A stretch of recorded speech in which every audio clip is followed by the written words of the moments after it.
My husband threw divorce papers in my face and said, "You're just a burden. You'll never make it without me."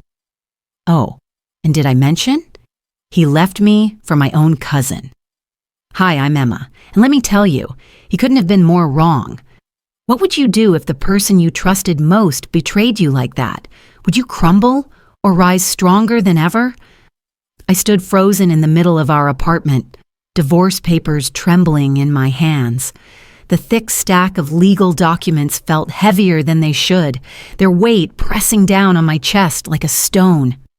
Across from me, Nathan leaned against the marble kitchen island, arms crossed, a smirk playing at the corner of his lips. His words echoed in my mind, each syllable slicing through me like glass. "You're just a burden. You'll never make it without me." I wanted to scream, to cry, to demand an explanation that I already knew wouldn't matter. Instead, all I could do was stare at him, at the man I had spent the last 10 years of my life building a future with, the man I had supported through every hardship, only to be tossed aside like an old, useless possession. "Are you even going to say anything?" Nathan asked, raising an eyebrow as he reached for his whiskey glass, one of the expensive ones I had bought last Christmas, believing we'd toast to another year together. I swallowed hard, willing my voice to be steady. "You're leaving me for her." Nathan let out a short, humorless laugh. "Come on, Emma, don't act like you didn't see this coming. You've been coasting for years, doing nothing while I worked my ass off. Ava? She actually takes care of herself. She has ambition." Ava Sinclair. The name alone made my stomach turn. A fitness influencer with 50,000 followers on Instagram, a perfect hourglass figure, and a smile that made her look like she belonged in a teeth-whitening commercial. I had seen the signs, his sudden obsession with working out, the expensive gym clothes, the late nights, the hidden texts, but I had been too afraid to admit the truth, and now here it was, staring me right in the face.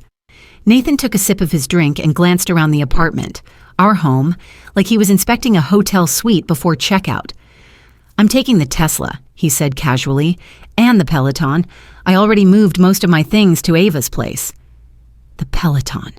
The one he bought me for Christmas, only to mock me for barely using it. I clenched my fists. "Our savings, Nathan. Tell me you didn't—" He cut me off with a shrug. "I withdrew the money from our joint account.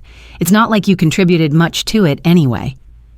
The room tilted, my vision tunneling. Every dollar, every sacrifice, every plan for the future, gone. "Nathan, how could you do this?" My voice cracked, but I refused to cry, not in front of him. His smirk widened. "Don't be dramatic, Emma. It's not like you'll be homeless. This apartment's in my name, though, so you might want to start looking for a new place. But hey, maybe this is a good thing. A wake-up call. You'll finally have to grow up." A choked laugh bubbled in my throat. Grow up? Was he serious? I had spent years putting my own dreams aside to support his. I had worked late nights, managed our home, handled every detail of his life so he could focus on his job. And now he was acting like I was some helpless child who needed him to survive. I couldn't breathe. I needed air. I needed to think. Nathan exhaled, checking his watch. I should get going. Ava's waiting for me. He grabbed his keys, tossed his empty glass in the sink, then turned back to me with a final smirk. You'll be calling me within a week, begging for help. With that, he walked out the door. And just like that, my entire life collapsed. I don't remember how long I stood there, staring at the spot where Nathan had been. The silence in the apartment was deafening, pressing against my skin like a heavy fog. My legs finally gave out, and I sank onto the floor, my hands shaking as I pulled my knees to my chest. I should have seen this coming. I should have known. But knowing wouldn't have made it hurt any less. The weight of it all crushed me. The betrayal, the humiliation, the sheer magnitude of what I had just lost. No money, no car, no home. I was nothing. For the first time in my life, I had absolutely nothing. A sharp buzz from my phone snapped me out of my daze. I fumbled for it, my fingers barely functioning as I swiped to answer. Emma? Rachel. The second I heard my sister's voice, the dam broke. A strangled sob tore through me, and suddenly I was gasping for air, the tears I had been holding back spilling over. "Oh my God, what happened?" Rachel's voice was sharp, concerned. He left," I choked out. "He took everything, Rachel. The money, the car. I have nothing." Silence, then pure, seething fury. "That son of a—" She took a breath, clearly trying to calm herself. "Listen to me, Emma. You are not nothing, and you are not going to break over this." I squeezed my eyes shut. "I don't know what to do." "You're going to fight," she said firmly. "You're going to pick yourself up, and you're going to show him just how wrong he is." I wiped my face, my hands still shaking. "I don't even know where to start." "You start by figuring out exactly what that asshole did with your money." The words settled in my mind like a spark catching fire. Nathan thought I would crumble. He thought I would come crawling back, desperate, weak. He had no idea who he was dealing with. I forced myself to my feet, my heart pounding. My legs were still unsteady, my body still numb, but my mind was suddenly clearer than it had been in years. I wasn't going to let Nathan win. I walked over to the desk, opened my laptop, and pulled up our bank account. My hands hovered over the keyboard for a moment before I took a deep breath and logged in. And that's when I saw it. Line after line. Transaction after transaction. Nathan had been moving money for months. A cold realization settled over me, replacing the devastation with something sharper. This wasn't just betrayal. This was premeditated, and I was going to make sure he regretted every second of it. I barely slept. The numbers on my screen kept flashing in my mind, line after line of hidden transactions, each one another knife to the gut. Nathan had been moving money for months, draining our accounts in small, deliberate amounts, labeling them as investments. I had been so blind. I had trusted him completely, and he had used that trust to systematically erase my financial security before walking out the door. But I wasn't going to let him get away with it.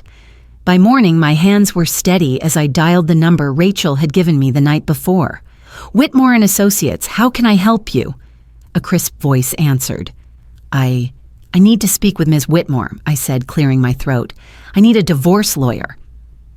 The downtown Chicago law firm was nothing like the wreckage of my life. The lobby gleamed under soft, recessed lighting, all marble floors and modern art. I felt out of place, a mess in jeans and an oversized sweater, my hair barely tamed into a bun. Rachel squeezed my hand. "You're doing the right thing." I nodded, even as my stomach twisted. The last time I'd been in a place like this, it was with Nathan, celebrating one of his big promotions. Now I was here to untangle myself from the man I thought I'd grow old with. A sleekly dressed assistant led us into Ms. Whitmore's office, where a woman in her late 40s sat behind a dark mahogany desk, flipping through a file. Her dark hair was pulled into a no-nonsense bun, and her expression was the kind that didn't tolerate excuses. "Ms. Carter," she greeted, motioning for me to sit. "I reviewed your preliminary information. Let's talk about what we're up against." Rachel placed a reassuring hand on my knee, but I barely felt it. My fingers dug into my lap as Ms. Whitmore slid a document toward me. "Your husband," she said, "has been strategically transferring funds into an account under his sole control for the past 8 months. I swallowed hard, my throat dry. 8 months? She nodded. In increments of $200 to $500, labeled under vague descriptions: car maintenance, household expenses, investments. She met my gaze. This was premeditated, Ms. Carter. He didn't just decide to leave you last week. He's been planning this for nearly a year. The walls seemed to close in around me. All those nights I had stayed home alone, believing Nathan was working late. The mornings he had kissed my cheek, whispering, "Love you, babe," before heading off to his meetings. The months I had shrugged off the small but persistent nagging feeling that something wasn't right. I had been living in a lie. Rachel exhaled sharply. "Can we get the money back?" Ms. Whitmore steepled her fingers. Unfortunately, since the transfers were from a joint account, legally it won't be easy to recover. However, you still have options. I forced my voice to work. Like what? First, we freeze all remaining joint assets immediately, she said. If there's anything left, we make sure he can't touch it. I straightened in my chair. Do it. She nodded and picked up her phone. My office will handle it by the end of the day. I barely had time to process what I had just done before she continued. Next, we begin formal proceedings. We will subpoena financial records, look into any hidden assets, and ensure you get your fair share. The words, your fair share, nearly made me laugh. What was left for me to claim? As if reading my thoughts, Ms. Whitmore added, "This won't happen overnight, Miss Carter. But trust me, men like your husband, they always think they're untouchable. They make mistakes. We'll find them." For the first time since Nathan had left, a spark of something unfamiliar flickered inside me. Hope. Rachel and I sat in my car for a long time, watching the city move around us. I could still feel the weight of Ms. Whitmore's words pressing against my ribs, but underneath it was a quiet sense of power. "You okay?" Rachel asked softly. I let out a slow breath. "Number? But I think I will be." She gave me a small smile. "Good, because you're not done yet." I frowned. "What do you mean?" She turned to face me. "Nathan drained your accounts. That means you need your own money, Emma. It's time to start looking for a job." The air rushed from my lungs. A job. It had been years since I last worked, since Nathan had convinced me his career was more important, that I didn't need to worry about earning my own paycheck. I gripped the steering wheel, anxiety coiling in my chest. I don't even know where to start. Rachel pulled out her phone. "Lucky for you, I do." That night, my laptop became my battlefield. I sat cross-legged on my bed, scrolling through job listings, each one another reminder of how much I had given up. My resume was embarrassingly outdated. My skills felt obsolete. I hesitated, hovering over the Apply Now button on a customer service position. It wasn't glamorous. It wasn't what I had dreamed of, but it was a step forward. I clicked Submit.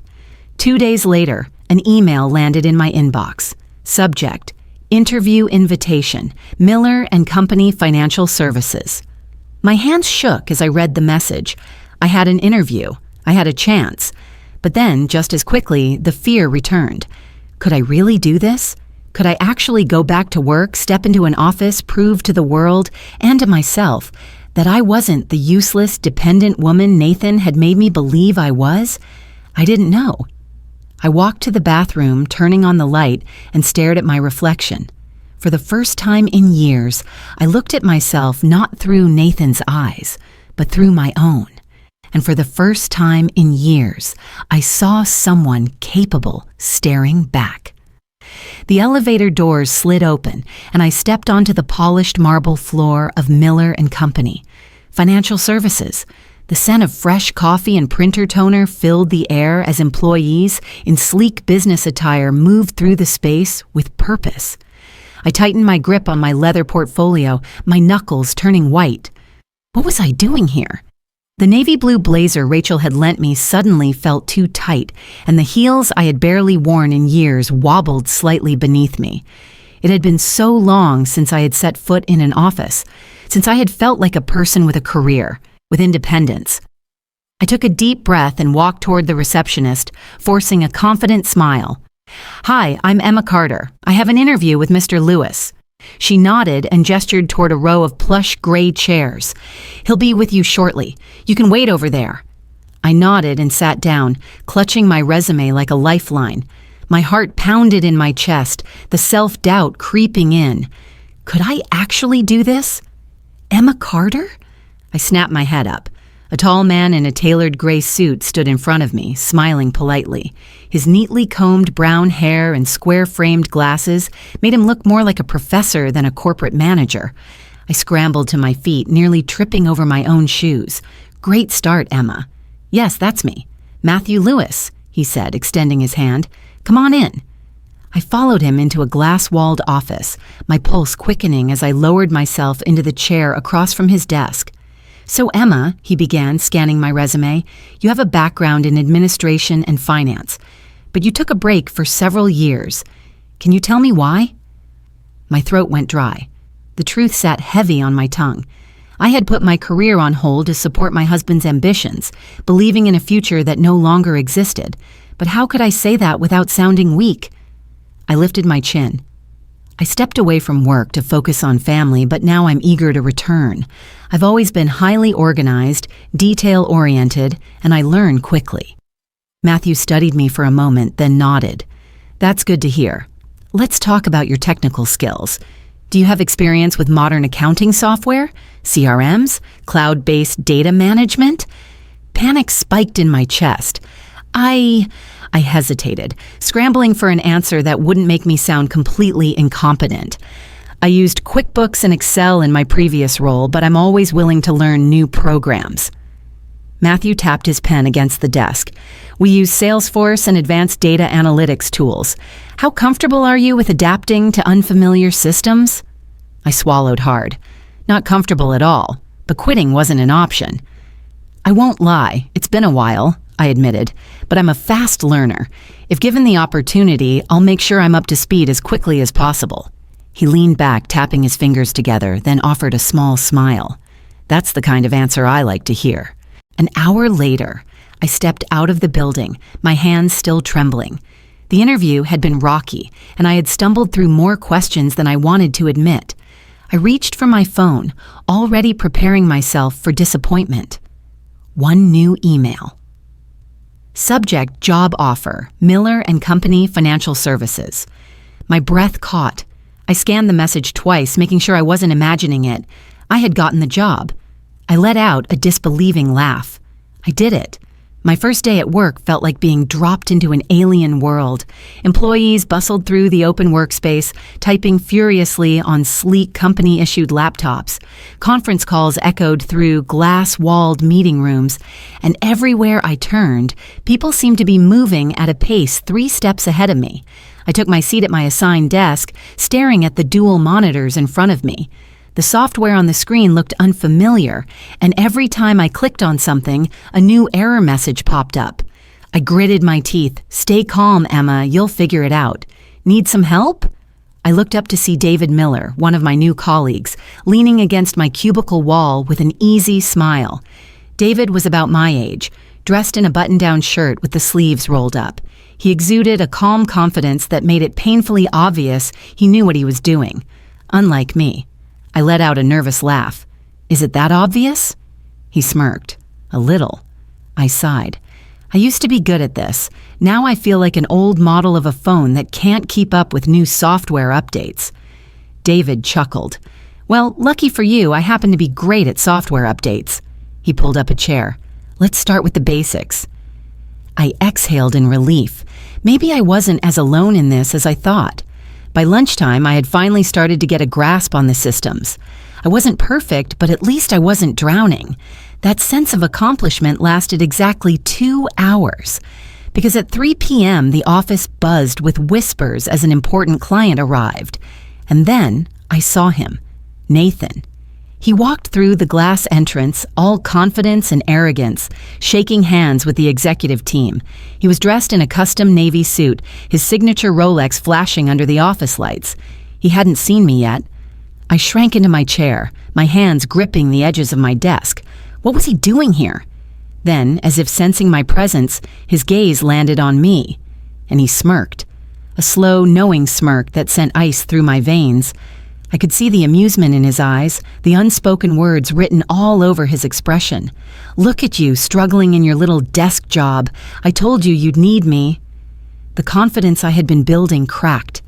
Suddenly, I was back in our apartment, standing in front of him as he signed the divorce papers. I could hear his voice in my head. You'll never make it without me. I looked away, pretending to focus on my screen, my pulse hammering. At the end of the day, David found me still sitting at my desk, staring at my blank screen. You okay? I forced a laugh. Yeah, just long day. David frowned, but he didn't push. Hey, you did well today. Seriously.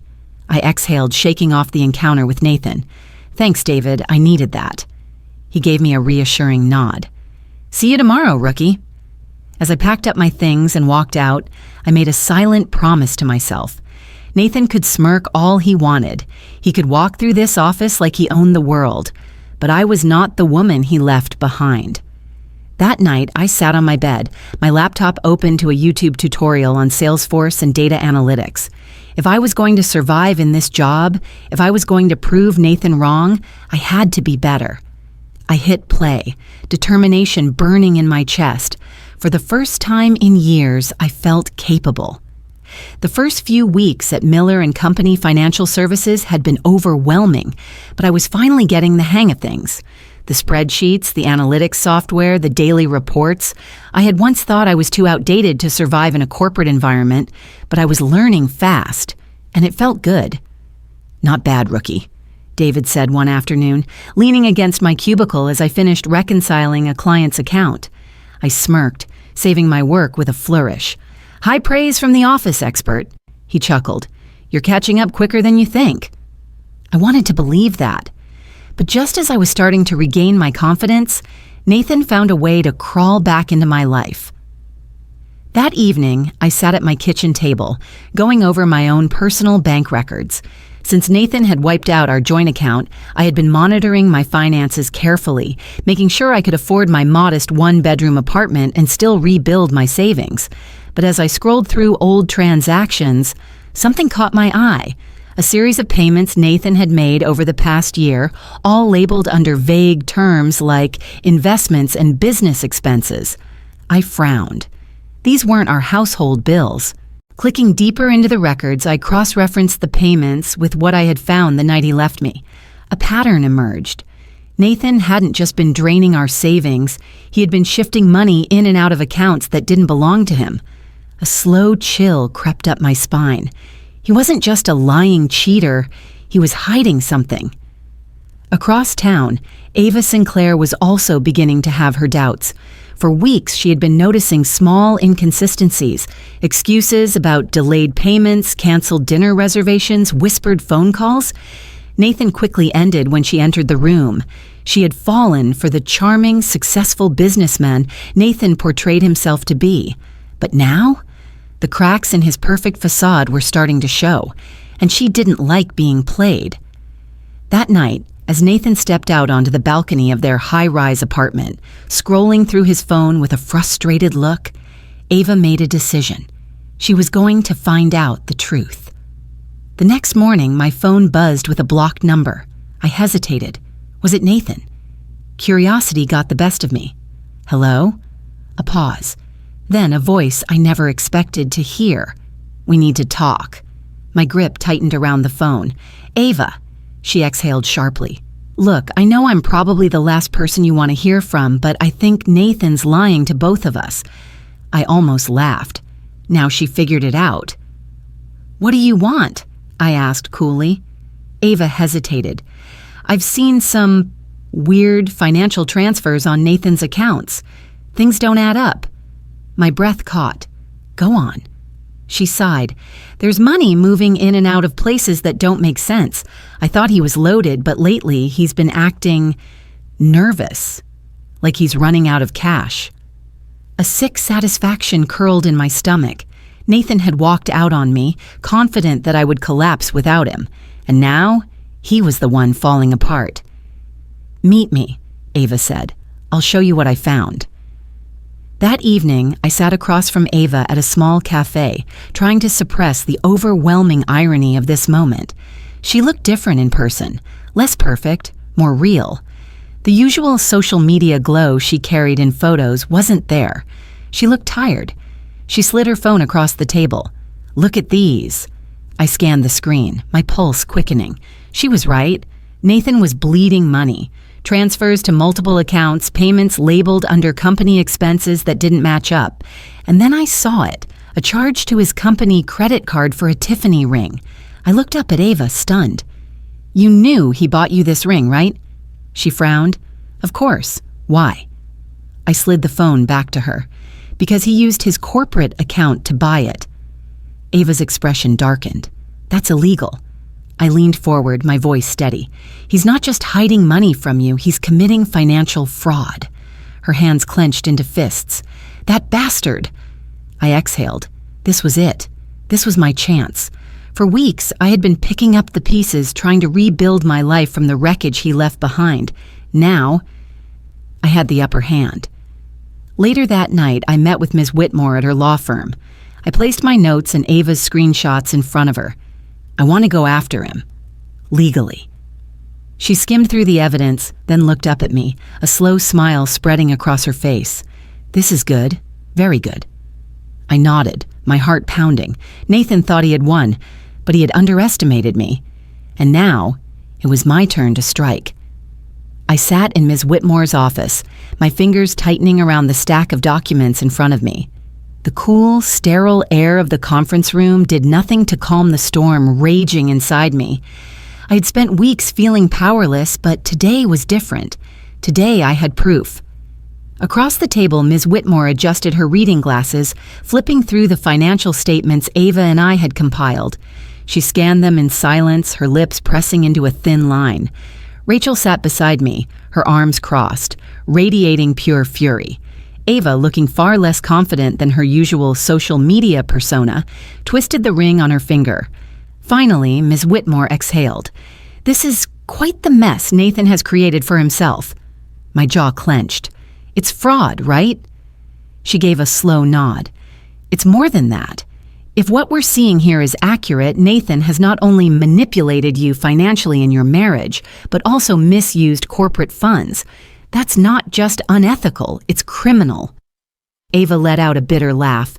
And here I thought I was dating a wealthy businessman. Turns out I was just another one of his investments gone wrong. I glanced at her, but I couldn't bring myself to comfort her. She had chosen to be with a married man. But still, I knew what it felt like to be lied to, manipulated, used. I slid another document toward Ms. Whitmore. These transactions show him funneling money from our joint savings into his personal account, claiming they were investments. But cross-reference them with his company credit card statements. I pointed to another set of numbers. Here, these charges line up perfectly with his so-called business meetings, expensive dinners, designer gifts, and I swallowed back my disgust. A Tiffany ring. Ava stiffened, her nails digging into her palm. He told me he paid for that himself. Rachel scoffed. Please, Nathan hasn't used his own money for anything in years. Ms. Whitmore tapped a pen against the table, deep in thought. We need to act fast. If he catches wind that we're investigating him, he could start covering his tracks. I sat up straighter. So what do we do? Her eyes gleamed with pure calculation. We hit him where it hurts. The next morning, Ms. Whitmore filed legal motions to freeze any remaining joint assets Nathan had access to.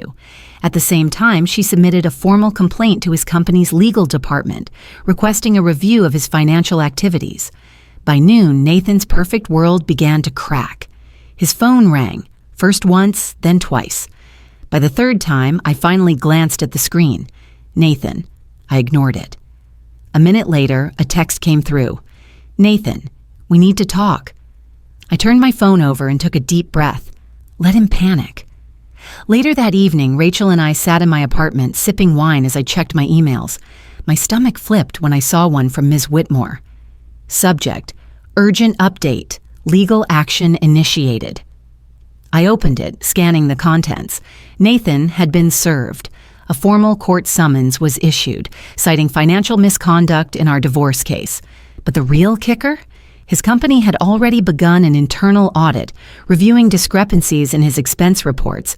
I let out a slow breath. It was happening. Rachel leaned over my shoulder. Good, let the bastard squirm. I felt lighter than I had in months. For so long, I had been the one suffering, the one left picking up the broken pieces while Nathan walked away unscathed.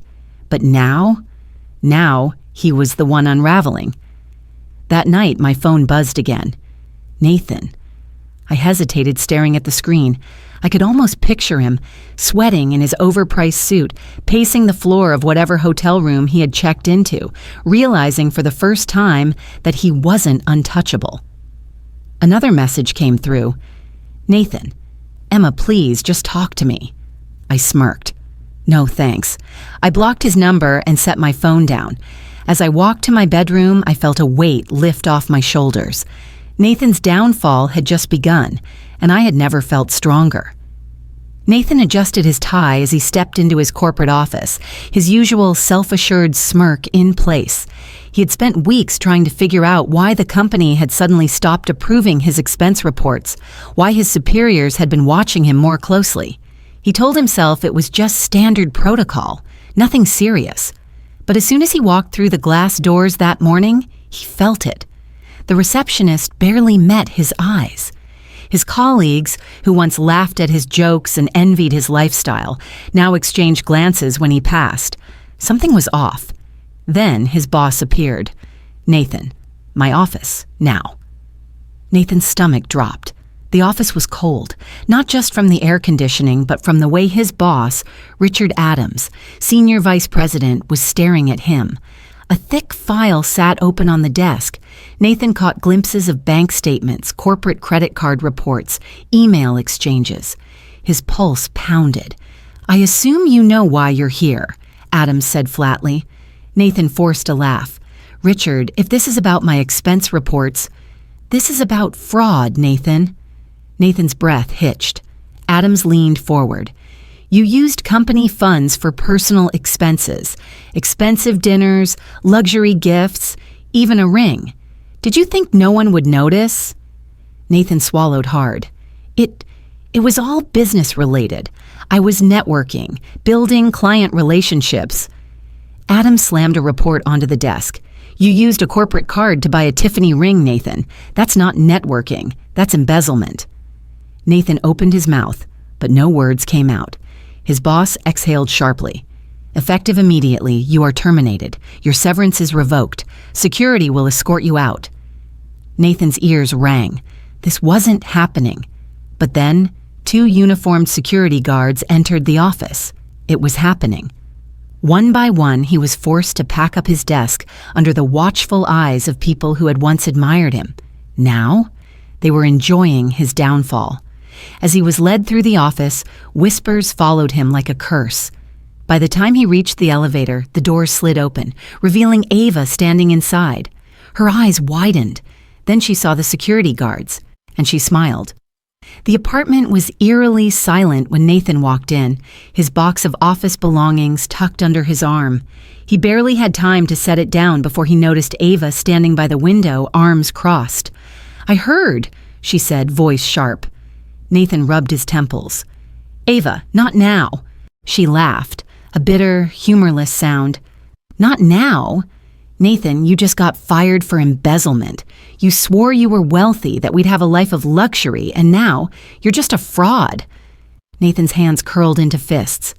"I can fix this." Ava shook her head. "No, Nathan, you can't." She picked up her duffel bag, slinging it over her shoulder.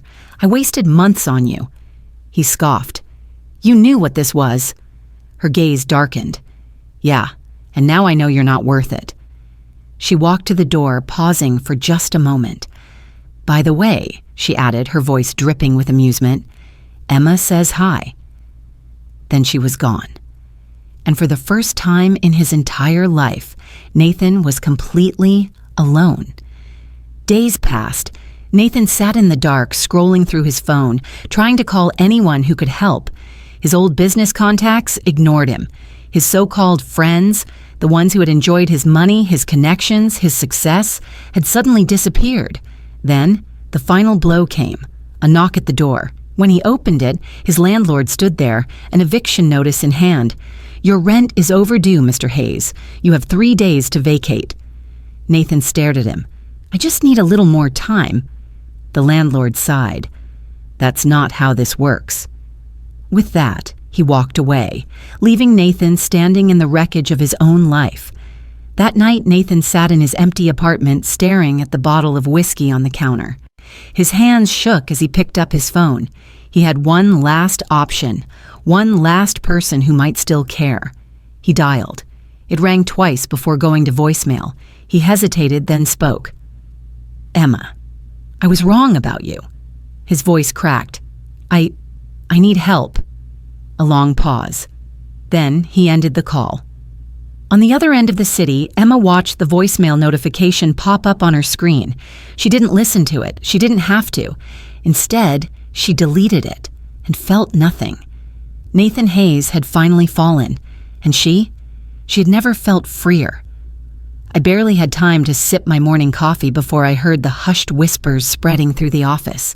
People were staring out the front windows, murmuring to each other, nudging colleagues to look.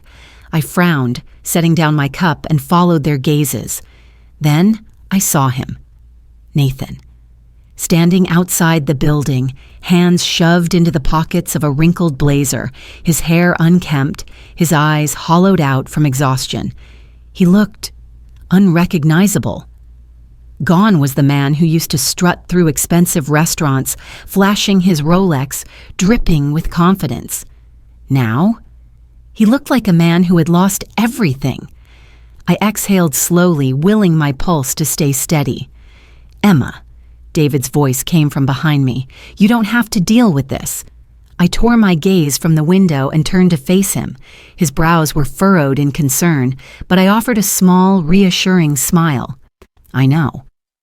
Then, before I could change my mind, I picked up my coat and walked out the door. Nathan's eyes lit up when he saw me approach. He pushed off the wall and took a few eager steps forward. "Emma, thank God." His voice was hoarse, desperate. I crossed my arms, keeping my expression unreadable. "What are you doing here, Nathan?" His shoulders sagged. I just need to talk to you." A beat of silence. Then I sighed. "Fine, but not here." I turned on my heel and walked toward the small coffee shop around the corner. If this was going to be our last conversation, I wanted it to be on my terms.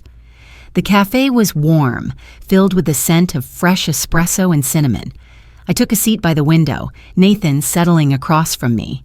He fidgeted, running a hand through his messy hair, his knee bouncing under the table. For a long moment, neither of us spoke. Then, finally, he sighed. "Emma, I messed up." I leaned back, waiting. I shouldn't have done what I did. I shouldn't have left you like that." His voice cracked slightly, and for the first time, I saw it. The fear. The realization that he had lost not just his career, his status, his money, but the one person who ever truly cared about him. I tilted my head. "So why are you here?" He swallowed. "Because I need you." I didn't flinch. I didn't feel anything. Nathan leaned forward, desperation leaking into his voice. "You were always the smart one, Emma. You handled everything. Our home, our finances, me. I thought I could do better, but..." He let out a hollow laugh. I was wrong. I lifted my cup to my lips, letting him ramble. He took my silence as an invitation to continue. "I know I screwed up. I know I hurt you. But you have to understand. I only did what I did because I thought you were weak." I blinked. Nathan didn't even seem to realize what he had just admitted. "I thought you couldn't make it on your own," he continued. "I thought if I left, you'd come crawling back and we could..." I set my cup down with a soft clink. He froze. Slowly, deliberately, I leaned forward. "You were right about one thing, Nathan." His brows furrowed in confusion. "What?" I let a small, calm smile tug at my lips. "I never would have made it if I had stayed with you." Silence. A long, drawn-out silence that seemed to crush the air between us. Nathan's face fell. I saw it happen, the exact moment he realized there was no redemption, no second chance, no going back. He had built his life on arrogance, manipulation, and greed, and now all he had left was nothing. I picked up my bag and stood. Nathan's hands gripped the table, panic flashing across his face. "Emma, wait!" I didn't. I turned, walked to the door, and stepped outside into the crisp afternoon air. I didn't look back. Inside the cafe, Nathan sat frozen at the table, surrounded by strangers who didn't care who he was. For the first time in his life, he was completely, utterly alone. I woke up to sunlight streaming through the windows of my own condo, a space that belonged entirely to me, not rented, not shared, mine. It still felt surreal sometimes. Months ago, I had been left with nothing. No home, no money, no sense of security. I had been forced to start from scratch, to rebuild everything Nathan had taken from me. Now I wasn't just surviving. I was thriving. Later that morning, I sat at my new corner desk at work, scanning the promotion letter in my inbox. Emma Carter, Senior Financial Consultant. I ran my fingers over the words, a slow smile forming. The irony wasn't lost on me.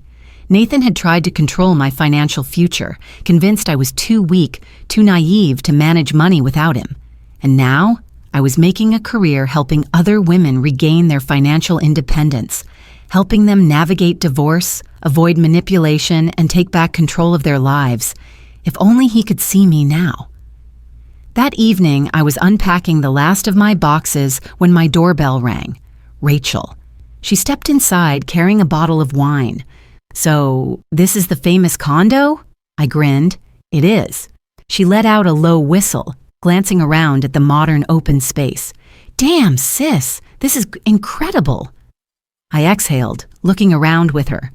The soft gray walls, the polished wooden floors, the bookshelves filled with things that belonged to me and me alone. For the first time in years, I felt at home. Rachel popped open the bottle, pouring us each a glass. "So," she said, lifting hers in a toast, "to new beginnings." I clinked my glass against hers. "To thriving." A few days later, I received an unexpected call, Nathan's mother. I hesitated before answering. "Hello?" "Emma." Margaret's voice was soft, almost hesitant. I just wanted to say I'm sorry." I blinked. "For what?" "For enabling him," she admitted. "For never holding him accountable. For standing by while he tore you down." I swallowed. I hadn't expected this. "He's not my responsibility anymore," I said gently. She sighed. "I know, and I don't expect anything from you. I wanted you to know that I see it now. I see how much he hurt you, and I see how much stronger you've become without him." A lump formed in my throat. I had spent so much time proving I didn't need an apology that I never realized how much hearing one would mean. "Thank you," I said softly. It was closure. Not the kind I had been waiting for, but the kind I hadn't realized I needed. Nathan tried one last time. A text. "Nathan, I messed up. I see that now. Please, just talk to me." I stared at the message for a long moment. Then, with zero hesitation, I blocked his number. And just like that, he was gone. A few days later, I met David for coffee. Not as a date, not as something romantic, just two people who had survived something difficult and come out stronger. He smiled as I slid into the seat across from him. "So, senior consultant, huh?" I smirked. "That's right. You're looking at the newest financial advisor for women starting over." David raised his cup. "I'd say that calls for a celebration." I lifted my coffee, meeting his toast. I wasn't celebrating revenge. I wasn't celebrating Nathan's downfall. I was celebrating me. Because, in the end, I didn't just make it. I thrived. Looking back, I realized that losing everything was the best thing that ever happened to me. For years, I lived in the shadow of someone who made me feel small, incapable, and dependent. I believed the lie that I wasn't strong enough, smart enough, or independent enough to stand on my own. But here's the truth. We are always stronger than we think. No one, no partner, no relationship, no setback has the power to define our worth. We define it for ourselves. I didn't just survive after Nathan left. I built a life so much bigger, so much better than I ever imagined. And if I can do it, so can you. So tell me, have you ever faced a moment where you had to start over? Maybe it was a breakup, a financial struggle, or a time when someone made you feel like you weren't enough. How did you rise from it? I'd love to hear your story. Drop a comment below and let's talk about it. And if this story resonated with you, if it made you think, hit that like button and comment 1 below. Let me know where you're watching from. And don't forget, Subscribe to this channel so you never miss another story of resilience, empowerment, and transformation. Because life isn't just about surviving, it's about thriving.